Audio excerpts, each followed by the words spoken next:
grew up here in Jackson. I went to the Jackson Public Schools, graduated, went to Georgia Tech.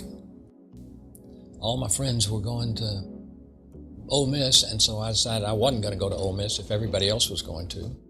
Then went to the U.S. Air Force. I was drafted. I was an enlisted man. I served in intelligence in the Strategic Air Command, and I was a member of what was known as a bomb damage assessment team.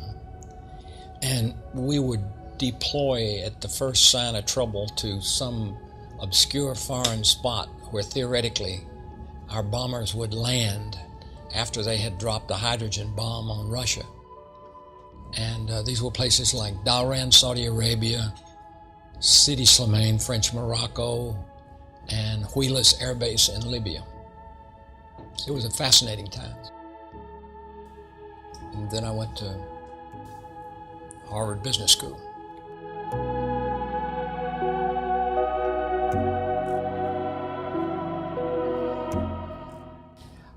I got a true education as a recent college graduate from Georgia Tech. I was put in an enlistee barracks at my first stop, which was in San Antonio, Texas. And I had a black sergeant screaming in my face. And I had these gentlemen who were Puerto Rican that were in my barracks. And for a little white boy in 1954, this was a stimulating experience. And it affected me from that day until this, and I think all for the positive.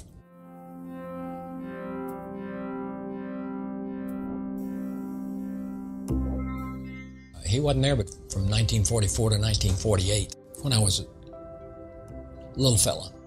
He got defeated when he ran for re-election. But he darn near had the city of Jackson totally out of debt. He conceded in years after that it was probably a good thing that he didn't stay in, because he wouldn't have been willing to spend the money the way that it really needed to be spent on infrastructure, on streets, water, sewer, and schools.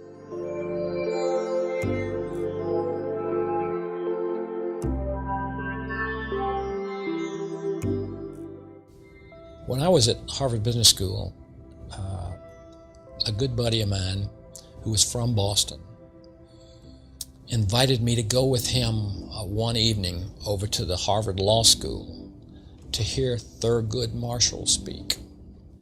So I said, okay, I'd like to hear what the guy's got to say.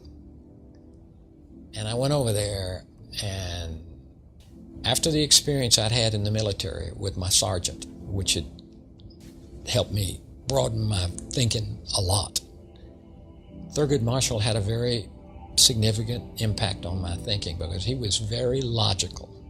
I mean, this is a lecture at the Harvard Law School. This is not somebody haranguing you.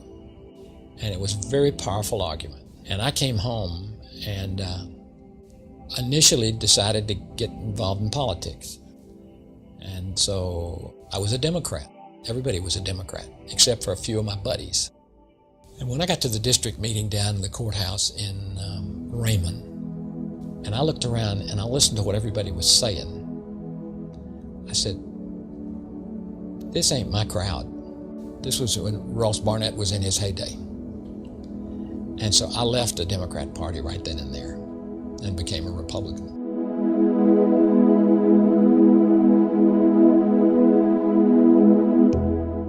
Well, I was getting my career started.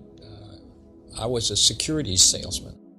My dad was a one-man securities operation. In fact, Jackson had 13 small securities firms. In those days, we had competitive bidding for public finance. If the city wants to build something, they advertise, and they take competitive bids. And normally the lowest price gets the award. But they don't do that anymore. The state legislature, they changed the law, and they made it where you now negotiate these things. I much prefer the competitive bidding situation. I think the public's interest is best served on a competitive bid basis, and I don't know of any reason it should be otherwise. You're not going to start negotiating the purchase of gravel by the counties. I don't know why we should do it any different on public financing. You normally come out better if you have competition for whatever it is you are buying or whatever you are selling.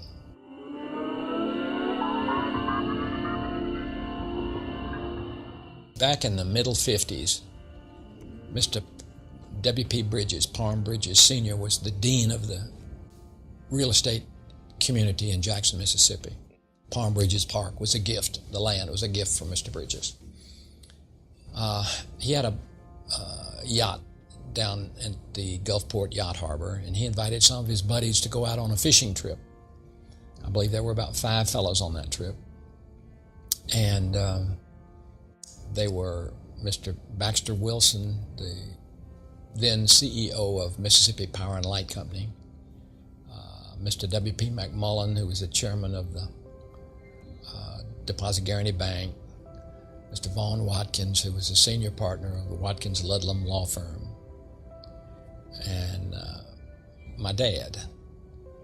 And they were sitting around sipping something cool in the afternoon, and Mr. Wilson sort of dropped a bomb on them when he said, "Fellas, I hate to tell you this, but we're not bringing any more industry to Jackson, Mississippi." They said, "What do you mean?" Because about these years, we were really attracting a lot of manufacturing operations to the Jackson area. He said, "We got a problem. We don't have enough water." He says, "If you notice the last 2 Augusts, you've been restricted on watering your lawn because the Pearl River has just dried up both times. And we simply can't offer a new industry a guaranteed source of water. Well, what are we going to do about it?" And Mr. Wilson explained, "Well, we have 2 options. One option is we can put a pipe over to the Big Black River and pipe it over Jackson." Well, how much would that cost? That cost about $25 million. Well, what's the other option? Well, he said there's a place up here on the Pearl River around Mule Jail that we could build a dam and create a reservoir of about 30,000 acres. Well, how much would that cost? Well, that would cost about $25 million also. And as one, they said, "That's no decision. You can't fish in a pipe." They divvied up the jobs. My father was given the task of how do we design the financing package that'll make this thing work. And I was just getting out of school at the time, so I did a lot of the grunt work on that project. 4 years later, you could water ski on that body of water. I mean, that's one project you could not build it today. The Corps of Engineers and the environmentalists would stop you. No way you'd get that thing built. And I've watched it over these decades become the real asset to our entire area that it really is.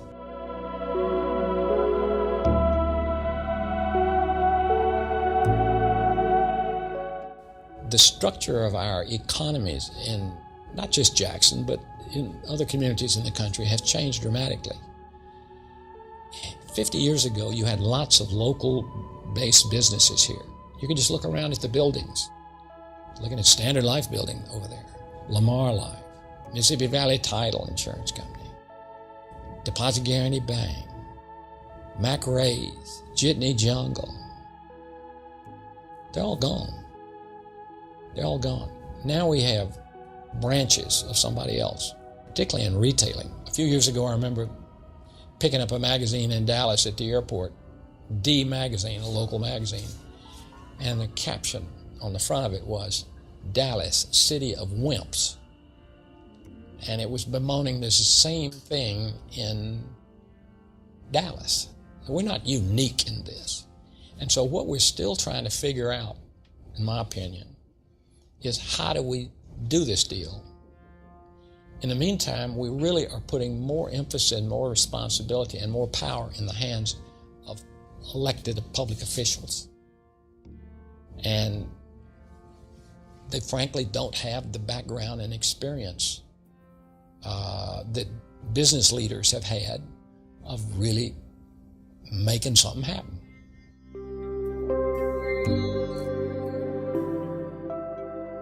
One of my biggest unfulfilled ambitions while I was at MDA was to preach to elected public officials to please consider your job description.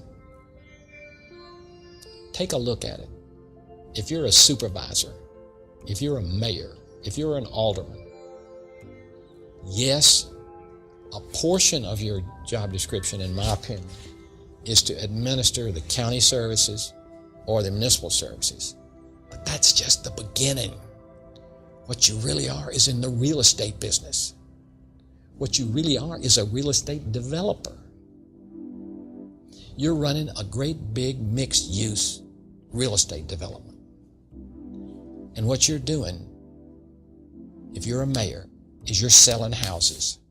So what do you mean I'm selling houses? Yes, you want people to move to your town, don't you? And buy a house. Isn't that what you want them to do? And then you want businesses to come in and lease space or build a new building and hire local people. Isn't that what you want to have happen? Well, that constitutes real estate development. We have clear-cut examples in Mississippi of public officials who get it. Mary Hawkins Butler, she understands no ifs, no ands, no buts. She's in the real estate business. And that town shows the benefits of having a disciplined plan. I don't agree with her on everything. She don't agree with me on everything, by the way, either. As you can tell, I have more fun than most folks do.